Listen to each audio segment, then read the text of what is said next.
올해 떨어질 가능성에 대해서 물어본다고 하면은 그게 변수가 될 수 있는 거죠. 정치적 불확실성. 집값을 잡겠다는 구호를 외치는 후보가 없을 것 같아요. 경기 부양이 주요 화두가 됐을 거라고 봐요. 근데 지금 불안한 거는 네. 집값이 터졌어요. 지금 정치권에서는 아무도 모르겠죠. 근데 이게 예를 들어서 한 달이 지나고 두 달이 지나고 통계 막 나오죠. 저 통계가 나오고 기사가 막 터지고 쏟아지고. 막 그래요. 그때 마침 또 대선 전국이 들어간다. 그럴 수도 있겠네요. 라고 하면 타이밍이 그럴 수도 있잖아요. 네. 그러면은 화두가 집값 잡기 혹은 양극화 해소. 많은 사람들이 상저하고를 외쳤다는데 저는 반대로 상고 하 물음표 이렇게 생각을 하거든요. 의외의 그 다주택을 너무 쪼였던 거를 살짝 풀어주면서 고가주택은 타깃으로 하는 이런 정책이 나올 수도 있거든요. 누군가는 또 그거를 틈새를 타서 자신의 기회를 활용할 수도 있겠죠. 시장이 일단 불이 붙었어요. 불이 붙었는데 1, 2주 만에 꺼지진 않아요. 그런 적은 한 번도 없어요.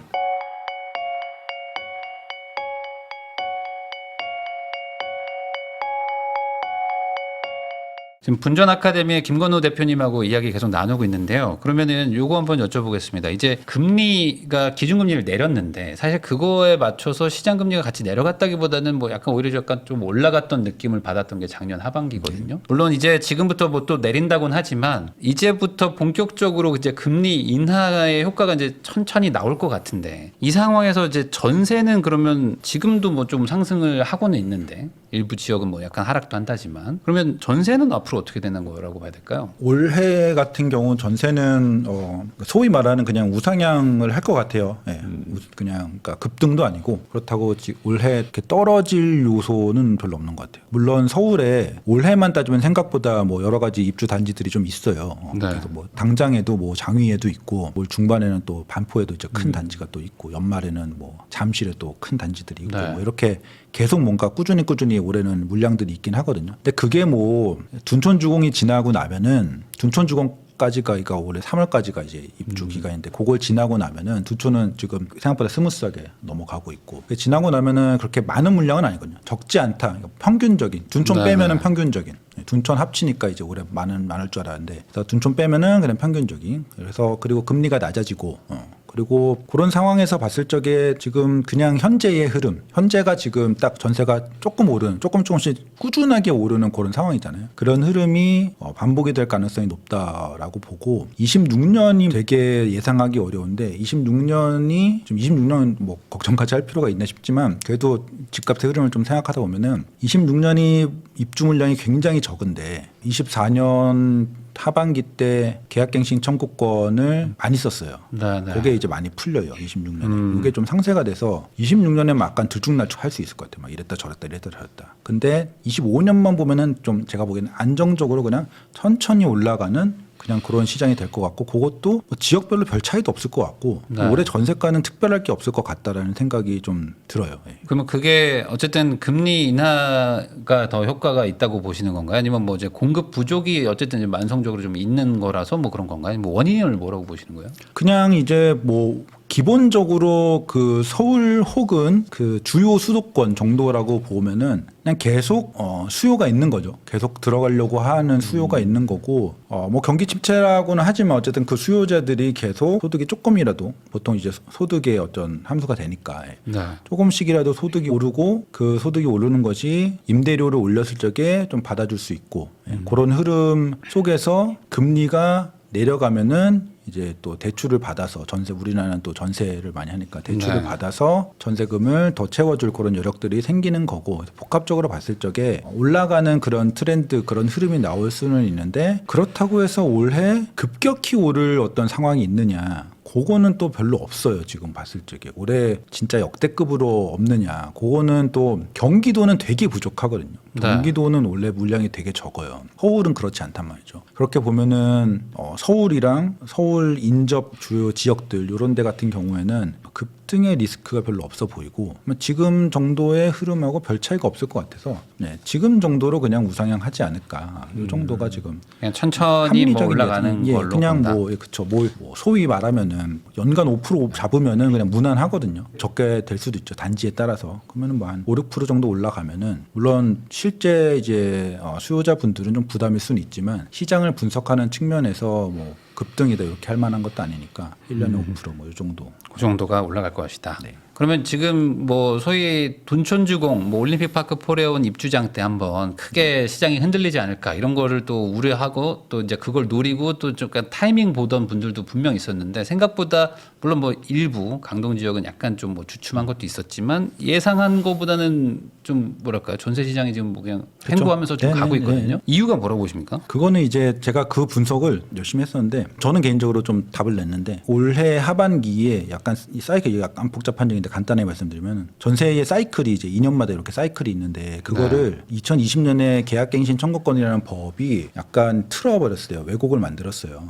그래서 갱신권이 몰려서 쓰이는 시기가 있고 몰려서 풀리는 시기가 있고 요게 네. 물론 이 법이 막 2년 사이클로 4번 정도 8년이 지나고 10년이 지나면은 결국은 다시 완만해질 수 있는데 아직은 몰려서 쓰이고 몰려서 풀리고 이런 게 있거든요. 그 몰려서 쓰이는 게 올해 하반기, 올해 연말 요럴 때였고 그 핵심적인 곳들이 헬리오시티가 제일 그게 많았어요. 네. 헬리오시티가 왜냐면은 2018년에 연말에 입주를 했거든요. 그래서 2년 단위로 봤을 때 딱 올해가 또 2년 차, 짝수년 차였던 거예요. 그래서 올해 헬리오시티의 그 전세 거래 아실 같은 데 쫙 뽑아보면 갱신 네.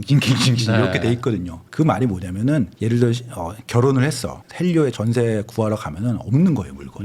그러니까 이 계약갱신 청구권이 몰려서 쓰일 적에 이제 신규 수요자들이 갔을 적에 매물이 없고 그때 매물 내놓는 사람들은 갑이 되는 거죠. 그러면서 이게 올라가는데 그래서 둔촌주공이 지금 물량의 효과를 안 냈다고 보지 않아요. 그러니까 무슨 말이냐면은 둔촌이 없었으면 전세가가 올랐다. 많이 올랐을 거예요. 네. 그래서 둘이 약간 그러니까 헬리오뿐이 아니고 이게 또 다른 여러 단지들이 있거든요. 네, 네. 20년 8월에 딱 갱신 청원이 시작했으니까 그래서 약간 더 오를 상황을 둔촌이 좀 막아서 지금 강보합 정도 서울 전체적으로는 강보합. 그래서 약간 다행일 수도 있죠. 네. 그런 상황이다. 그래서 둔촌이 생각보다 전세값을 내리진 못했지만 덜 오르겠다. 그렇죠. 아. 방어군이 되었다. 요 정도가 지금 제가 해석하고 있는 바입니다. 그러면은 이거는 아까 말씀하신 어떤 계약갱신 청구권의 4년 텀의 그 중간쯤 뭐 이럴 때 걸릴 때 아니면 또 계약할 때 걸릴 때 요거에 따라 좀 달라지는 거라면은 단순히 뭐 신축 선호 현상 뭐 이렇게 볼 수는 없는 거네요. 신축을 선호해서 뭐 비싼 돈을 주고도 막 들어간다. 뭐 이렇게 얘기하는 분들도 있었거든요.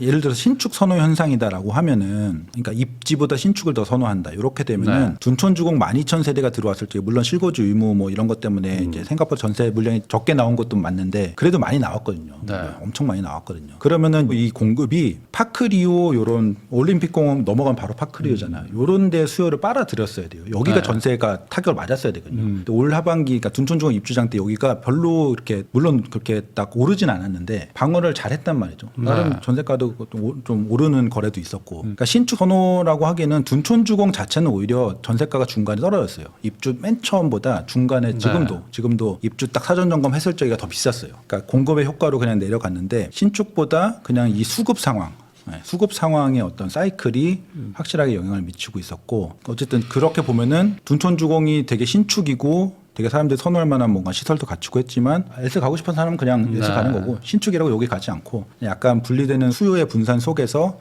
약간 그냥 수급 사이클에 의해서 돌아갔다. 그러면 이제 또 올해 어쨌든 뭐 앞으로 많이 남았지만 지금 그래도 하락의 요소가 좀 있을지도 한번 얘기해 주시면 좋을 것 같아요. 뭐 계속 상승 얘기만 했으니까. 원래 저는 활동을 제야에서 시작했을 때부터 네. 연간 전망을 매년 냈어요. 연초에.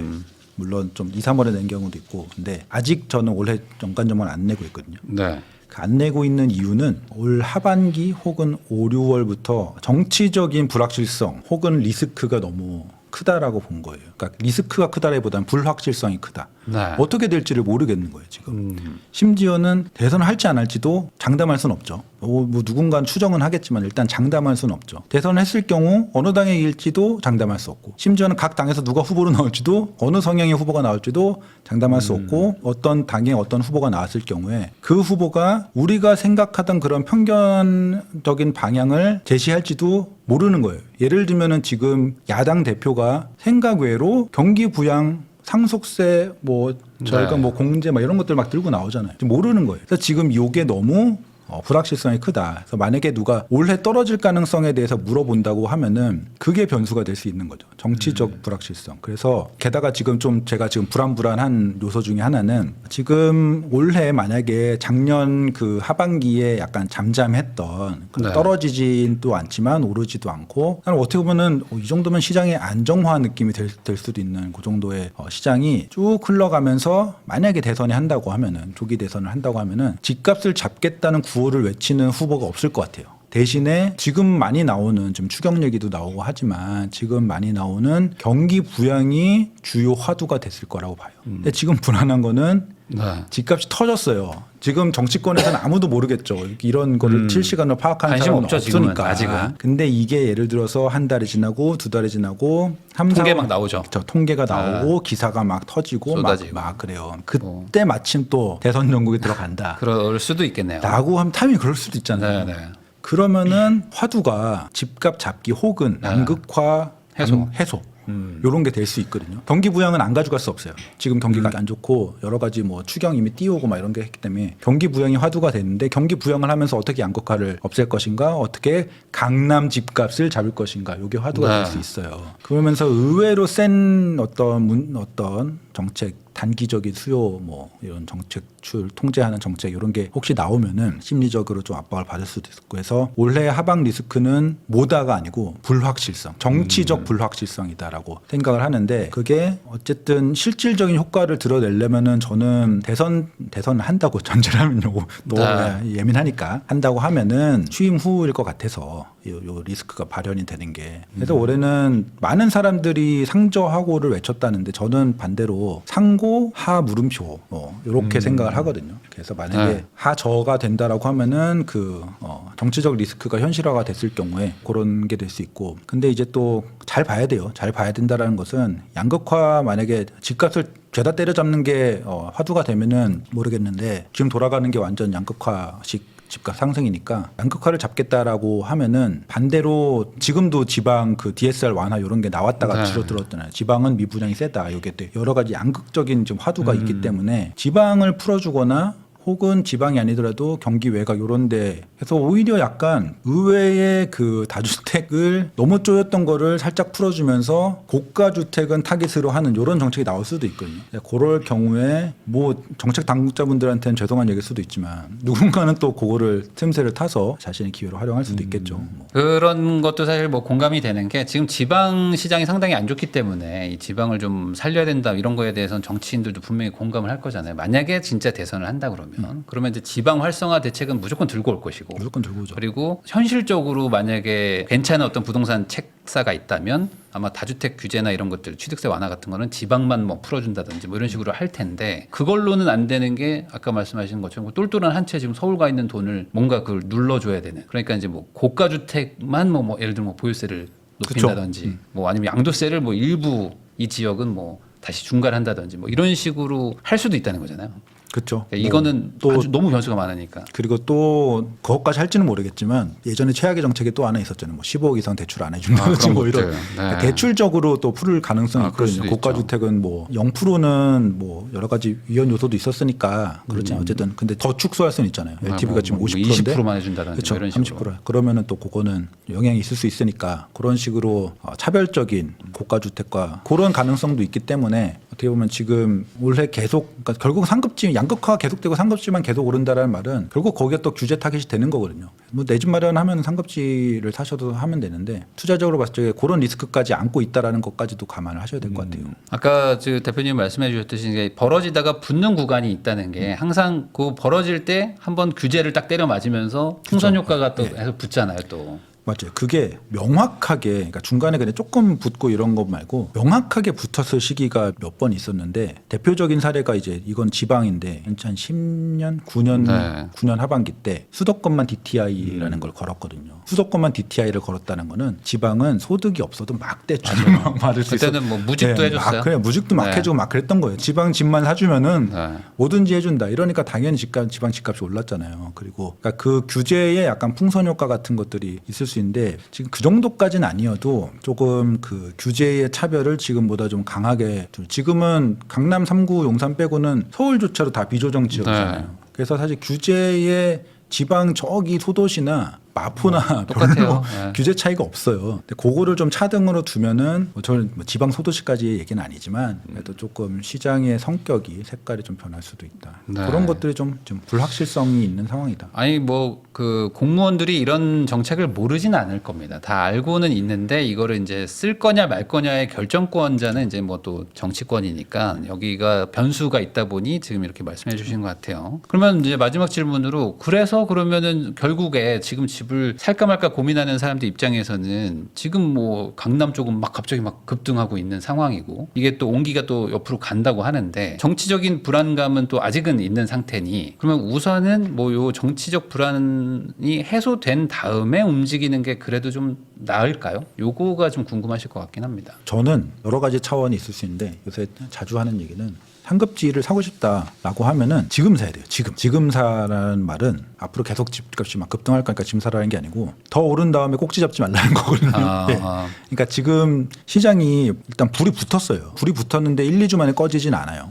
그런 적은 한 번도 없어요. 저는 예를 들어 두세 달 간다. 두세 달 가고 대선 전국이 되면서 약간 좀 주춤한다라고 할 수도 있죠. 뭐 그건 충분히 가능한 시나리오예요. 두세 달만 가도 두세 달 후에 사지 말라는 거고 살려면 지금 사. 지금 불이 붙었으니까 네. 효과가 오르긴 했지만 어쨌든 단기적으로는 더 오를 수 있으니까 살려면 지금 사고 아니면 말고 안 살려면 뭐 안 사는 거 안 사는 건 뭐 안 살 수도 안 살 수 개인 판단인데 네. 살려고 하는데 내릴 걸 좀 기다려 볼까요? 이거는 기다릴 이유가 없는 겁니다.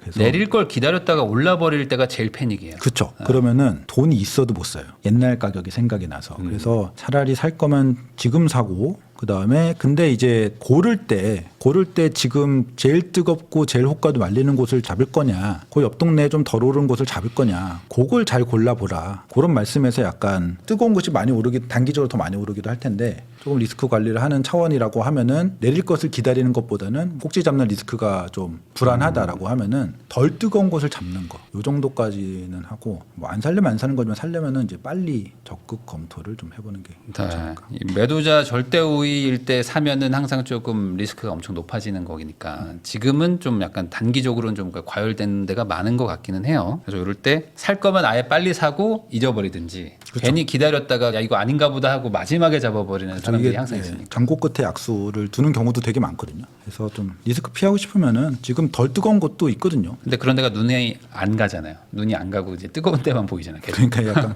그 판단을 아. 냉정하게 잘해야 돼요. 네, 그게 어렵지만 그래도 이 영상 보시고 판단하시는 데 도움이 되셨으면 좋겠습니다. 지금까지 분전 아카데미의 김건우 대표님 모시고 최근에 부동산 시장이 또 갑자기 달라졌기 때문에 또 이런저런 얘기 나눠봤는데 항상 그렇지만 이 결정하기가 어렵다. 항상 어렵기 때문에 결국엔 결단을 내리는 거고 결단 내리시는데 도움이 되셨기를 바랍니다. 지금까지 시청해주셔서 감사드리고요. 저도 대표님하고 인사 나누겠습니다. 오늘 나와주셔서 감사드립니다. 네, 감사합니다.